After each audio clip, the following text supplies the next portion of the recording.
Hey guys, இன்னைக்கு Tuesday. அதுவும் இல்லாமல் நாளைக்கு விநாயகர் சதுர்த்தியும் கூட அப்படின்றதுனால பூஜைக்கான வேலையெல்லாம் தான், சின்ன சின்ன வேலைகள் எல்லாம் தான் இன்றைக்கி பண்ணிகிட்டு இருந்தேன். ஆக்சுவலி நேற்றே நான் பூஜை பாத்திரங்கள் எல்லாமே வாஷ் பண்ணியிருந்தேன். காலையில் சந்தனம் குங்குமம் வச்சு பூஜை பண்ணிக்கலாம் அப்படின்னு சொல்லி நேற்றே வாஷ் பண்ணி வச்சுருந்தேன். பட் காலையில் கொஞ்சம் உடம்பு சரியில்லாமல் இருந்துச்சு. அதுவும் இல்லாமல் சாமிக்கு பூ போட்டு விளக்கேற்றுறதுக்கு பூ இல்லை. ஸோ காலையில் பூஜை பண்ணலை. ஈவினிங்க்கு மேலே பூ வாங்கிட்டு வந்து வச்சு அதுக்கப்புறமா பூஜை பண்ணிக்கலாம் அப்படின்னு சொல்லி விட்டுட்டேன். பட் அம்மா மத்தியானம் வீட்டுக்கு வரேன்னு சொல்லியிருந்தாங்க. ஸோ வரும்போதே எனக்கு கொஞ்சம் பூ மட்டும் வாங்கிட்டு வந்து கொடுத்துருங்க அப்படின்னு சொல்லியிருந்தேன். ஸோ அம்மாவும் வரும்போதே பூ வாங்கிட்டு வந்திருந்தாங்க. அதனால் தமிழ் ஆஃபீஸ்லேருந்து வரதுக்கு முன்னாடியே இந்த பூஜை வேலைகள் எல்லாமே முடிச்சுட்டு விளக்கேற்றிட்டேன். சந்தனம் குங்குமம் எல்லாம் வைக்கிறது, சாமி பாத்திரங்களுக்கும் சந்தனம் குங்குமம் எல்லாம் வச்சு பூ போட்டு விளக்கேற்றி சாமி கும்பிட ஸ்டார்ட் பண்ணிட்டேன். 2 கொய்யாப்பழம் மட்டும் வச்சு சாமி கும்பிட்டுருந்தேன். கரெக்டாக விளக்கேற்றி முடிக்கிற தமிழும் வீட்டுக்கு வந்துட்டாங்க. அதுக்கப்புறமா தான் நான் சாம்பிராணியெல்லாம் வீடு ஃபுல்லாக காமிச்சு சாமி கும்பிட்டுட்ருந்தேன்.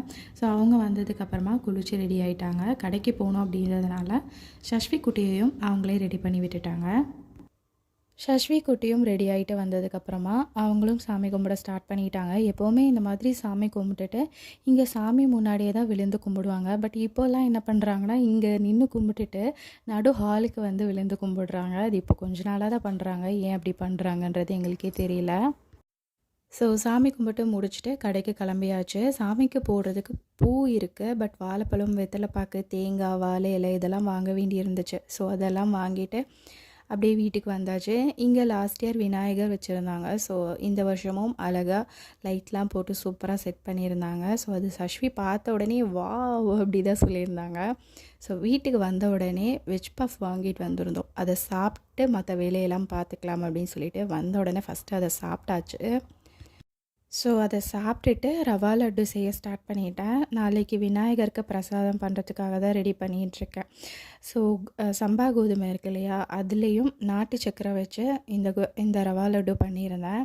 ஸோ இது டேஸ்ட் பண்ணலாம் முடியாதுல்ல, டேஸ்ட் எப்படி இருக்கும்னு எனக்கு சின்ன டவுட் வந்துருச்சு. ஸோ நார்மல் இந்த ஒயிட் ரவை வச்சுட்டு ஒயிட் சுகர் போட்டு இந்த ரவா லட்டும் பண்ணிடலாம் அப்படின்னு சொல்லிட்டு 2மே பண்ணி முடிச்சிட்டேன். ஸோ 2மே நல்லா தான் வந்துருந்துச்சு. பட் டேஸ்ட் எப்படி இருக்குன்னு தெரியல. ஸோ எச்சி பண்ணாமல் பண்ணணும் அப்படின்றதுனால இப்படி பண்ணியிருக்கேன். நாளைக்கு சாமி கும்பிட்டுட்டு சாப்பிட்டா தான் தெரியும் டேஸ்ட் எப்படி இருக்குது அப்படின்றது. ஸோ அதெல்லாம் ரெடி பண்ணி முடிச்சுட்டு டின்னரும் செஞ்சு சாப்பிட்டுட்டு கிச்சன் எல்லாம் கம்ப்ளீட்டாக க்ளீன் பண்ணி முடிச்சுட்டு தூங்க போகிறதுக்கு முன்னாடி இந்த கற்பூரவள்ளி இலை போட்டு சுடுதண்ணி ரெடி பண்ணிடலாம் அப்படின்னு சொல்லி அதான் ரெடி பண்ணியிருந்தேன். ஏன்னா இந்த தடவை சஷ்விக்கு மட்டும் இல்லை, எனக்குமே பயங்கர கோல்டாக இருக்குது. ஸோ அதுக்காக தான் ரெடி பண்ணியிருந்தேன். கூடவே மூக்கடலையும் மறந்துடாமல் ஊற வச்சுட்டேன். ஸோ அவ்வளோதான் இந்த வீடியோ.